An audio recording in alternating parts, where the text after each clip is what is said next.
শ্রীকৃষ্ণ চৈতন্য প্রভু নিত্যানন্দ, শ্রী অদ্বৈত গদাধর শ্রীবাসাদি গৌর ভক্তবৃন্দ। হরে কৃষ্ণ কৃষ্ণ কৃষ্ণ হরে হরে, হরে রাম রাম রাম হরে হরে। মায়াপুর শ্রী চৈতন্য মঠ ব্রজপত্তনে আপনাদের সুস্বাগতম। প্রথমেই পরমারাধ্য গুরু মহারাজের রাসূল চরণে ভূলুণ্ঠিত সংখ্যাতীত সাষ্টাঙ্গ দণ্ডবৎ প্রণাম জানিয়ে আজ আপনাদের সামনে আনছি কামিকা একাদশীর ব্রত মাহাত্ম্য কথা।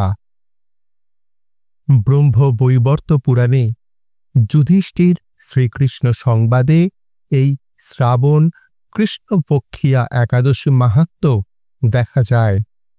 মহারাজ যুধিষ্ঠির দেবের প্রশ্নের উত্তরে শ্রীকৃষ্ণ বলেছিলেন, একদা দেবর্ষি নারদের পরিপ্রশ্নের উত্তরে ব্রহ্মা বললেন, হে দেবর্ষে, শ্রাবণ মাসের কৃষ্ণপক্ষিয়া একাদশীর মাহাত্ম্য ও ব্রতের বিধান কি তোমায় বলছি, শ্রবণ করো। ওই একাদশীর নাম কামিকা একাদশী।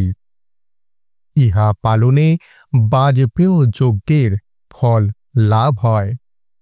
গয়া, কাশী, নৈমিষারণ্য, পুষ্কর প্রভৃতি তীর্থে বসবাস ও স্নানে যে ফল পাওয়া যায়, তৎ সমুদয় ফল শ্রীকৃষ্ণ পূজার্চনে ও তদীয় গুণমহিমা শ্রবণ কীর্তনে লাভ হয়।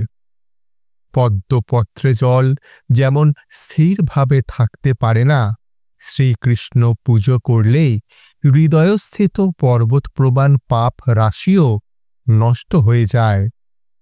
তুলসী দর্শন ও স্পর্শনে পাপ দূরীভূত হয়।